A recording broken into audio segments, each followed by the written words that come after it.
What's up guys, hey Anthony here, and I'm so glad that we get to be back with you guys. Me and the camera guy, we were super sick.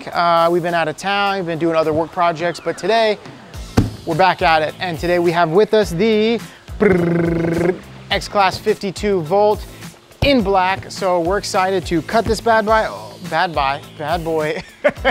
We're excited to cut this bad boy open and do an unboxing video for you guys. So let's get started.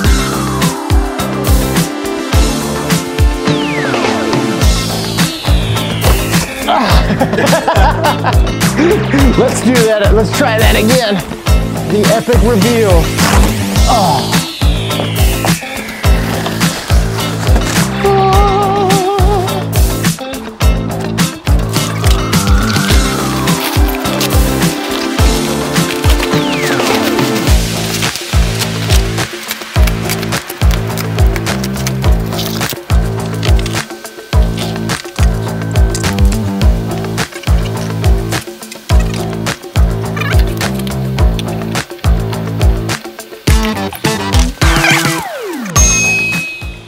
That was really loud. I'm so glad that it came with the bell.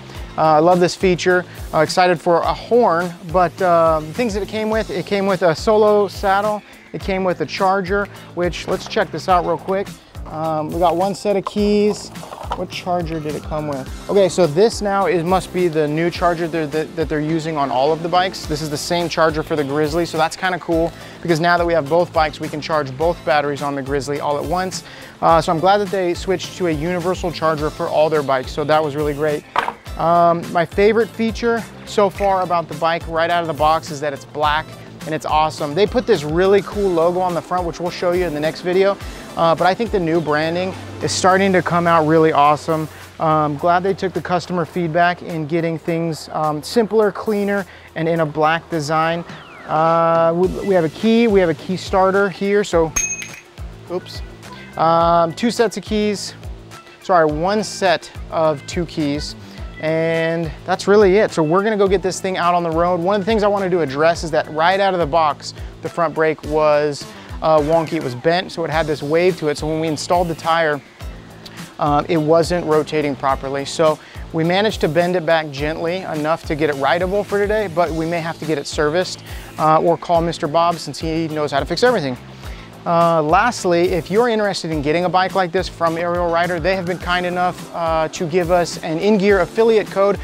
Using that and or the link below helps us continue to create videos like this, and we want to get to it. So thanks for watching. Stay tuned for the next video as we go and put this through a speed test. So stay tuned. All right, so we were really excited to go get on the road, and so we just did a basic test. Sit here. A good way to test if your gears are working is to just tip it on the kickstand, shift through the gears, and this brought us down to here because it wasn't shifting properly, to find out that the derailleur itself is so bent out of shape due to the shipping process or something. The derailleur guard was even bent to the place where all the paint has chipped off. It's completely warped. And so if we were to shift all the way into the top gear, the chain falls off right away because the entire chain, the derailleur, and this unit right here gets stuck against the tire. So that's unfortunate, but it's still rideable. It's just not safe to pedal in the top gear. So we're gonna not do that while we're doing some of the speed tests. So we're just gonna do throttle only speed tests. So that was kind of a bummer. So beware, make sure you check your bike when you first get it, you put it together. The front brake is not working properly and the derailleur is bent. So you wanna be careful. We managed to fix this. We have this to a working order, so we're going to do that the safest as we can, and I'm gonna wear a helmet for sure. So here we go with the speed test.